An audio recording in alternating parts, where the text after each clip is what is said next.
Feels like we've been waiting on this one for a while, not just in terms of shipping the thing to me, but just in the general terms. Motorola has been making flip phones for a while. This is their first folding phone, the Moto Razr Fold.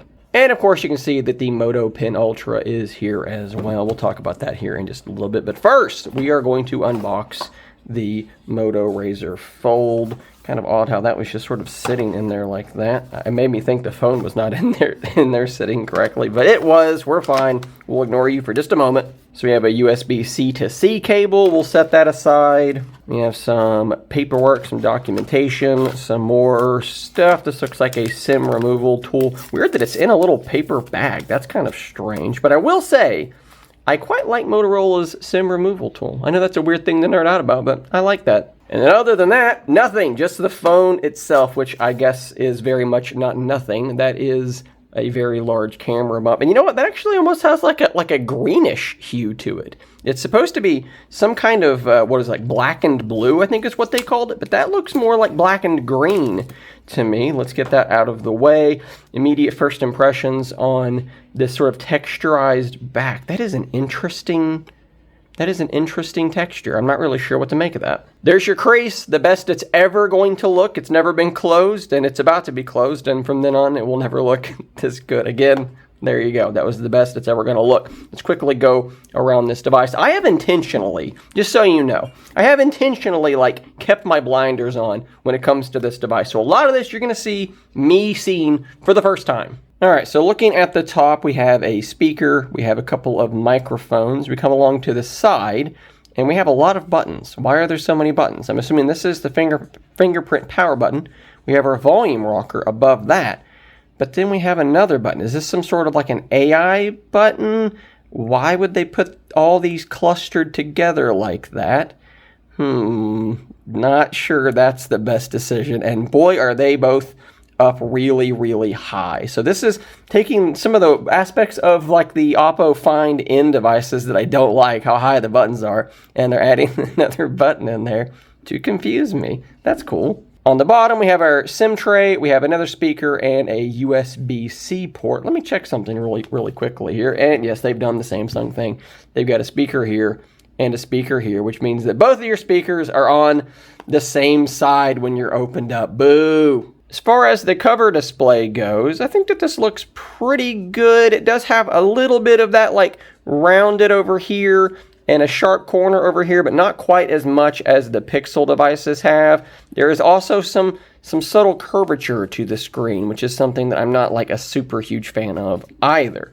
But I will say the back, that's a pretty unique looking device, and it definitely does kind of add to things with that texture. Let's go ahead and get this thing powered on, and we can begin that setup process, which I will probably just sort of mostly skip through. We do have this very large camera setup on the back, though. We have a periscope telephoto, we have an ultra wide and a primary, as well as an LED flash. And the cool thing about this is it is basically the exact same camera setup that they used in the Moto Signature, which means all of these sensors are quite large. It is bigger than the sensors in your Z Fold 7 and your Pixel Fold. The primary sensor is about the largest anybody has used in a foldable, and that really kind of goes across the board with the ultra wide and the telephoto as well. It's a very, very high-end camera setup. How about a wobble test? That's not too bad, right? That's not too bad at all. Here is my Z Fold 7, not in a case.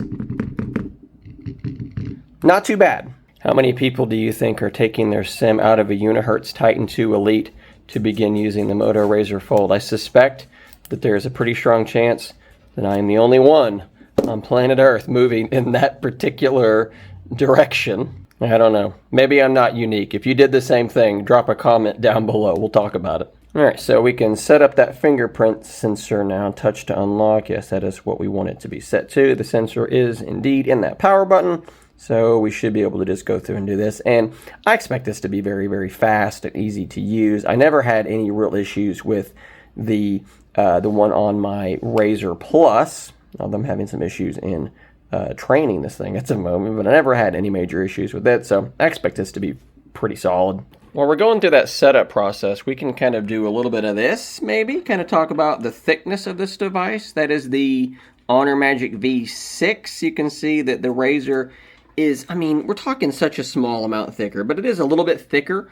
And then there is your Z Fold 7, same thing there. It is just a hair thicker. I don't know what these measurements actually are. I haven't really bothered to keep up with it all that much because it really just doesn't matter to me. But it's definitely thinner than the Pixel 10 Pro Fold, and I think that it is more than thin enough. In terms of weight, we're sitting at about 245 grams, and it does feel a little bit hefty. That is such a bigger concern to me than the thickness. About 20 grams heavier than the Honor Magic V6. Very much the same for the Z Fold 7, and then it's going to be a little bit lighter than the Pixel 10 Pro Fold, which is definitely good to see because that's the heaviest foldable around. This is not the lightest foldable, it's not the thinnest foldable, but it is more than thin enough, and it's probably light enough for most people, if we're being honest, even if I do wish it was a little bit lighter. We do get an option here to choose between buttons and gestures in the setup process. It's defaulting to buttons, but I'm going to go with gestures because, I mean, let's be honest, they're just better. I made that joke in a video a while back, and people got really mad at me, even though that was clearly just a joke. It was a joke there, too. I've been using gestures since the Palm Pre. It's what I'm used to. It's what I prefer. And swipe up to go to the home screen, and that is exactly what I wanted to see. It has pulled the layout from my Razr Plus, and as these apps download, it will just fill itself out. That's fantastic. That's exactly what we want. So let's just skip ahead to that. Now that we've got the layout set up, we can get this Z Fold 7 out of the way, because we're going to talk about styluses, styli, pins. That's probably a better way to say it, and you don't get one, so you don't get to be here anymore, Samsung. So here is the stylus itself, and for some reason, I was expecting it to be larger than this. That's actually very small. Interesting. And my understanding is that this works on both screens, the inner and the outer, although it's not working right now. Smart pin, manage smart. So there must be some sort of a thing. There must be something that I have to do. So this is, I think, probably the biggest drawback of this pin. We'll have to see how this ends up going. But there's no way to charge it or keep it with your phone. It's in this little silo that it just kind of lives in, which, by the way, this also has like an interesting texture. It's like cloth almost, so that's interesting. So I guess they expect you to keep this like in your pocket or something and then pull it out whenever you need to use it. You can see that it is now charging. You press it and it's going to pop out. So that's pretty cool. Oh, hey, there's the Moto Pen Ultra. It just popped up. We're going to connect to that, and this is not going to be a deep dive into how well this pen works, but I am going to show you that it does, in fact, work on the cover screen and on the inner screen, if that is indeed the case. I might have messed it up by opening it and closing it, or I guess taking it out in the middle. Yeah, probably. Okay, so it pairs with the pen out of the thing. So let's do this. Yeah, there you go. So it absolutely does work on the cover display, and you can see that it has like a hover effect. I am not actually touching the screen, and yet things are occurring. And if we open the thing up, we should have a similar experience. Yes, I totally know how to use the inner screen of this thing. Same thing. So not only does this thing have a stylus, it has a stylus that works on the inner and the outer screen. We're going to talk a lot more about this pen, I would imagine, in like a tips and tricks video, something like that. I think I just took a screenshot or something whenever I press the button and tap. So yeah, more to talk about with the pen, but it's there. So let's look around and see if anything has obviously changed from my Razr Plus to this. Our app drawer does look pretty much the same. I had like a little game folder here that I had to delete on the Razr Plus. Don't see that. That's cool. We have like a little universal search here, so you can, by the way, you can do handwriting detection. Man, if I can read that, it's doing good. And so you can just quickly search for an application or search contacts, different things like that. If we swipe down, this is exactly what I would want to see, right? This looks exactly like the Pixel. That is again, exactly what I would want to see. And what's cool is that you can rearrange these and resize these. Awesome. So with just a little bit of tweaking, you can see that you can kind of customize this and get it how you like it. And I think that looks quite nice and has all of the stuff that I want in it. Notifications are going to pop up here. The whole screen is being used. Love it. I guess we should find out what this other little button does. I assume it's an AI button. We're going to press it and see what takes place. AI at your fingertips. Yay, everyone loves that. Launch an AI feature by pressing the power or quick keys. So let's go into the settings for this. AI key. Press and hold Moto AI. Double press. Pay attention or catch me up. So I guess if I press and hold this, it's going to trigger Moto AI, which is their own little chat bot similar to Gemini or ChatGPT. And I guess they're partnered with Copilot, so it's going to be some form of ChatGPT. But it also says explore with perplexity, create. So there's a lot of AI things here. Like I think it has like the little smart screenshot thing where you can take a screenshot and it will remember that.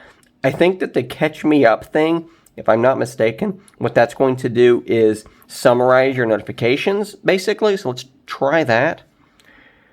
Receive a quick summary of notifications from your, so it's going to basically try to catch you up really quickly. So I don't have any notifications, so that's not going to be a thing. And then, of course, if you hold down your power button, you should just get Gemini, which is the same as on like any other phone. Let's take a quick look at how the multitasking stuff works, because I've noticed that there's a little button bar up here. So we can do split screen or freeform straight from this. So freeform is going to give us a floating window. So I can move this around and I can resize it. I can't change the shape, but I can resize it. Let's see what happens if I go, release the finger. That will minimize the window. It's going to toss it up there. This is very similar to a lot of the other Chinese OEMs. No big deal. Let's go ahead and full screen this. And then from there, let's do a split screen, and that tosses it off. I like that I'm looking at my home screen right now. That is good. As I'm logging into Threads here, if we grab this, we can rearrange. This is very, very similar to some things we've seen, but those are some nice smooth animations. We are looking pretty good here, guys. We do have to do one very, very important test. So over here, we're going to go into a video. So we are now, we've done something over here.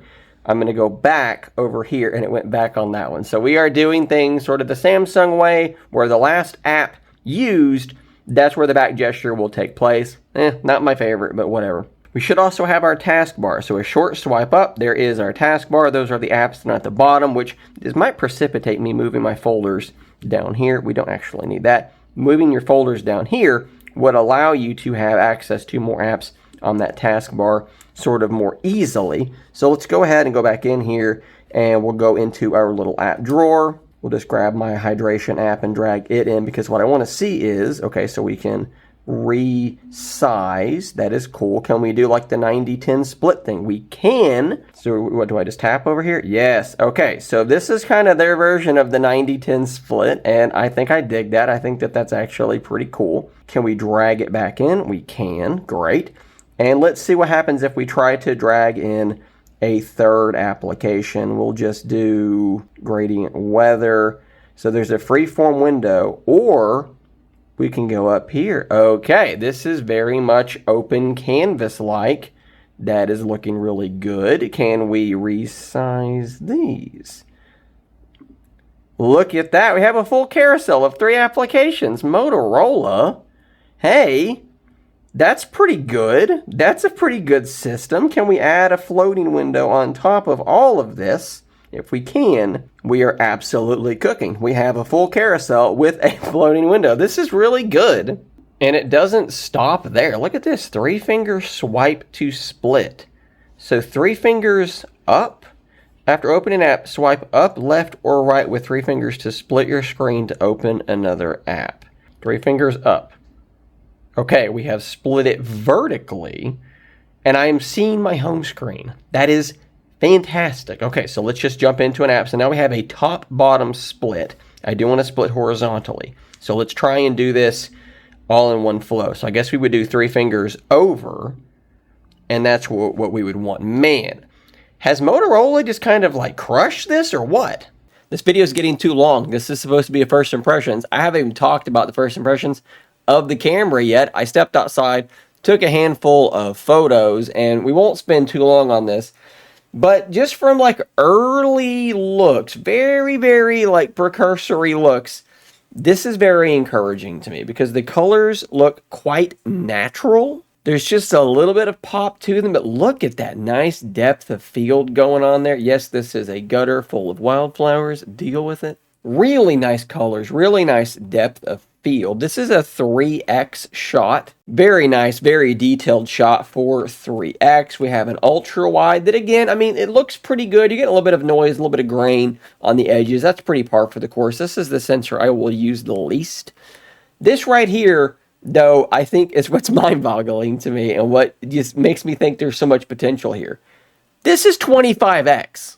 This is a 25x shot of a Blue Jay. Are you kidding me? This looks absolutely unbelievable. I thought I was going to get a picture of a red-shouldered hawk because I heard it in that tree, but it was just that Blue Jay. He's been mimicking the red-shouldered hawk for the last couple of months, and he gets me every time. But this time, with this kind of camera, I got him. So now what I'm going to do is use this phone. There are a lot of videos to come. There's probably going to be a full multitasking video, probably a deep dive into the camera, and then of course a full review coming shortly after, tips and tricks. Lots of content coming very, very soon. So if you want to see that stuff, you don't want to miss out on it, hit that subscribe button before you go. As you might have seen earlier, I am trying to hit 100,000 subscribers. Currently at 81,300, if I'm reading that blurry image correctly. So help me out. Hit that subscribe button, guys. I'll see you on the next one. And until next time, stay nerdy, my friends.